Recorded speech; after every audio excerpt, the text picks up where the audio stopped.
Megastar Shakib খানের ফিল্মের সঙ্গে ক্লাশ করে এই ফিল্ম এমনি এমনি হিট হয়নি ভাই। এখানে বিশাল কিছু ব্যাপার আছে। এটা একটা ফিল্ম না, সিরিয়াসলি বলছি, এটা হচ্ছে একটা মাস্টারমাইন্ড, এমনকি হচ্ছে অ্যাক্টিংয়ের একটা ভরপুর প্যাকেজ একটা ফিল্ম। সিরিয়াসলি বলছি, কোন ফিল্মের কথা বলতে চলেছি তোমরা হয়তো কেউ বুঝতে পারছো না, জাস্ট থাম্বনেল দেখেই সেটা হচ্ছে বুঝতে পেরেছি যে কোন ফিল্মের কথা বলতে চলেছি। আগে হ্যাঁ, থাম্বনেলে যেটা দেখতে পাচ্ছ সেই ফিল্মের কথাই আমি বলতে চলেছি, বা সেই ফিল্মের রিভিউ আমি এই ভিডিওর মাধ্যমে আমি দিতে চলেছি। তো ধৈর্য ধরে গোটা ভিডিওটা দেখবা। Hello friends, welcome to my new video. আমি জিম চলে আসলাম দাগি ফিল্মের রিভিউ দিতে। আফরান নিশো অ্যান্ড তমা মির্জার রোজার ঈদে যে ফিল্মটা রিলিজ পেয়েছিল দাগি, সেই ফিল্মের রিভিউ দিতে। তো ধৈর্য ধরে গোটা ভিডিওটা দেখো। তো প্রথমেই বলবো ভাই, এটা একটা ভাই ফিল্ম না, সিরিয়াসলি বলছি, এটা একটা মাস্টার মাইন্ড ফিল্ম ভাই, ব্যাপক লেভেলের ফিল্ম। আমি এই ফিল্মের রিভিউ দিতে গিয়ে কোথাও গিয়ে আমি হচ্ছে সেই দাগির সঙ্গে যে আরও ক্লাস হয়েছিল, বরবাদের সঙ্গে ক্লাস হয়েছিল এই দাগি ফিল্ম, এমনকি হচ্ছে জঙ্গলি ফিল্ম, তাদেরকে আমি ছোটো করতে যাব না। সেই সব ফিল্মগুলোও দেখেছি, আস্তে আস্তে করে সমস্ত কিছু রিভিউ দেবো। এমনকি বরবাদের তো রিভিউ অলরেডি দেওয়া হয়ে গেছে। সেই ফিল্ম কতটা কী সেটা হচ্ছে আমি বলে দিয়েছি ভিডিওর শেষে, হচ্ছে তোমরা সেই ভিডিও হচ্ছে বাবা দেখে নিবা, সেই রিভিউ দেখে নিবা। তো দাগিতে হচ্ছে ম্যান কাস্টে কে আছে, আফরান নিশো আছে, অ্যান্ড হচ্ছে কে আছে, তমা মির্জা আছে। আফরান নিশোর ক্যারেক্টারটার নাম হচ্ছে নিশান, অ্যান্ড হচ্ছে তমা মির্জার ক্যারেক্টারটার নাম হচ্ছে জেরিন। তো এই তমা মির্জা জেরিন অ্যান্ড নিশানের এদের যে হচ্ছে লাভ স্টোরিটা সেরা ভাই। প্রথমে একটু গল্পের দিকে এই ফিল্মের যাই, সেটা হচ্ছে যে এই ফিল্মে নিশান যে হচ্ছে 14 বছর পরে হচ্ছে হঠাৎ হচ্ছে জেল থেকে ছাড়া পায়। এমনকি সেটা হচ্ছে কী কারণে জেল থেকে ছাড়া পায় সেটা কিন্তু প্রথমে কিন্তু জানা যায়নি। জাস্ট খালি এতটুকু দেখা গেল যে হচ্ছে সে জেল থেকে ছাড়া পেলো। এমনকি তারপরে আস্তে আস্তে করে সমস্ত কিছু খোলাসা হলো। সে যখন বাড়ির দিকে এগিয়ে আসছে, লোকে যে তার উপর যে এত হচ্ছে দুর্নামের হচ্ছে কী বলবো, দুর্নামের ঢিল ছুঁড়ে দিচ্ছে, এরকম ব্যাপার হচ্ছে। সে একদম সমাজের কাছে একটা হচ্ছে কলঙ্ক, এরকম জিনিসগুলো দেখিয়েছে। এমনকি সে যখন গ্রামে ঢুকলো, এমনকি হচ্ছে সেখানে তার যে কী বলবো, তার যে হচ্ছে ঠাকুমা ছিল তার রুমের দিকে তাকাচ্ছে, তার বাবা তাকে হচ্ছে ইগনোর করছে। কী সব ব্যাপার ভাই, এইসব দেখে সিরিয়াসলি বলছে আমার কিন্তু প্রথমে মাথাটা কিন্তু কাজ করেনি, কিছু তো একটা ব্যাপার আছে, বিশাল ধরনের ব্যাপার তো আছেই। তারপরে হঠাৎ করে হচ্ছে ড্রিমের মতো হচ্ছে সেই গল্পটা হচ্ছে শুরু হলো, যে হচ্ছে তমা মির্জার সঙ্গে হচ্ছে আফরান নিশোর একটা লাভ ছিল, হচ্ছে নিশানের সঙ্গে জেরিনের একটা হচ্ছে লাভেবল ব্যাপার ছিল।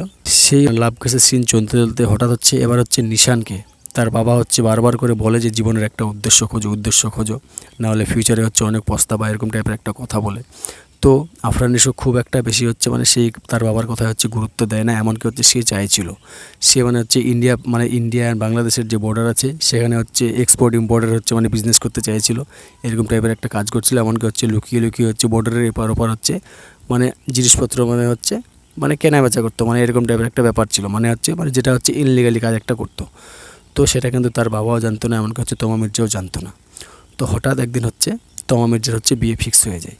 এমনকি হচ্ছে তাকে হচ্ছে টাইমও দেওয়া হয় যে তুমি হচ্ছে তাড়াতাড়ি করে চলে আসবে, নাহলে কিন্তু সিরিয়াসলি বলছে আমার বিয়ে কিন্তু অন্য কোনো ছেলের সঙ্গে হয়ে যাবে, এমনকি হচ্ছে ভালো একটা ছেলের সঙ্গে বিয়ে হয়ে যাবে।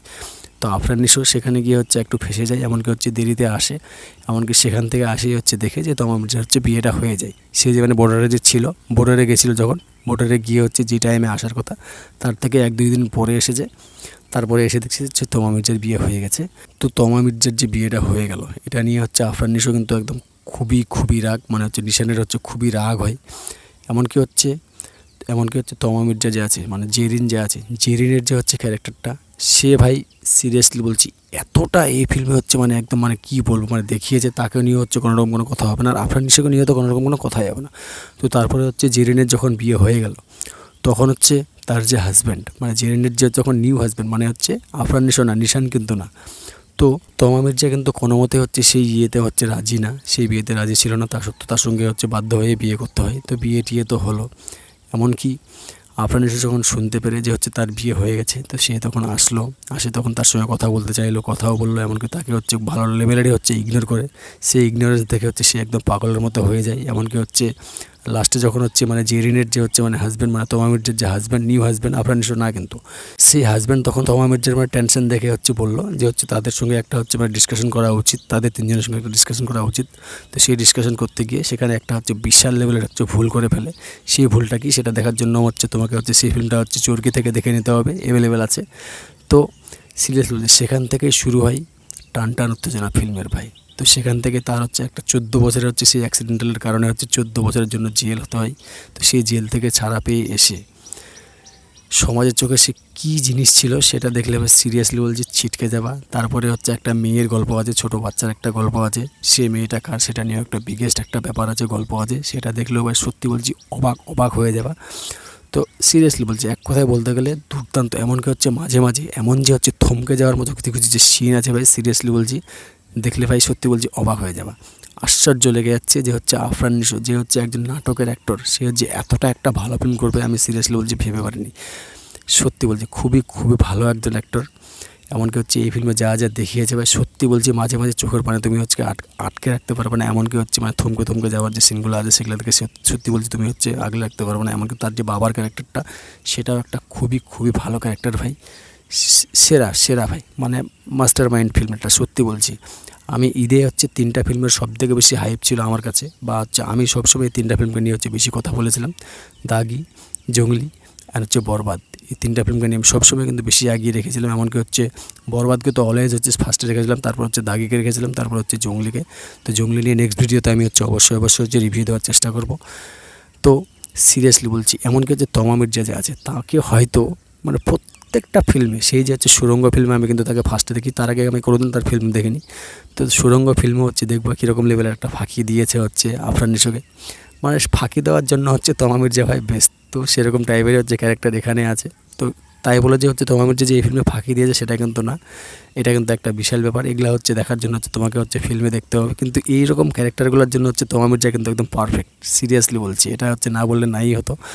তো খুব ভালো লেগেছে ফিল্ম, একদম সিরিয়াসলি বলছি সেরা হয়েছে, দুর্দান্ত হয়েছে, মাস্টার মাইন্ড হয়েছে। গল্পটা মানে এত লেভেলের, মানে হাইলিভাবে হচ্ছে পেঁচানো হয়েছে। সত্যি বলছি খুবই ভালো লাগছে। সাধারণ গল্প, ভালো লেভেলের পেজ দেখিয়েছে ফিল্মের মধ্যে, কিন্তু ফিল্মটা সত্যি বলছি খুবই ভালো। আমাকে এই ফিল্মটা খুবই ভালো লেগেছে। তো আমার তরফ থেকে এতটুকুই হচ্ছে এই ফিল্মের হচ্ছে রিভিউ। বেশি কিছু হচ্ছে খোলাসা করতে গেলাম না। খোলাসা করতে গেলে হচ্ছে হয়তো স্ট্রাইক খেয়ে যেতে পারি, যেহেতু হচ্ছে ছোটো চ্যানেল, স্ট্রাইক দিতেও পারে। তো এতটুকুই ছিল হচ্ছে আমার তরফ থেকে হচ্ছে দাগি ফিল্মের হচ্ছে রিভিউ।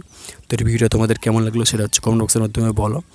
তো আসি পরের ভিডিও খুব শীঘ্রই। ততক্ষণ সকলে সুস্থ থাকো, ভালো থাকো, আর নতুন চ্যানেলটাকে প্লিজ সাবস্ক্রাইব করে দিও। Take care, tata, by.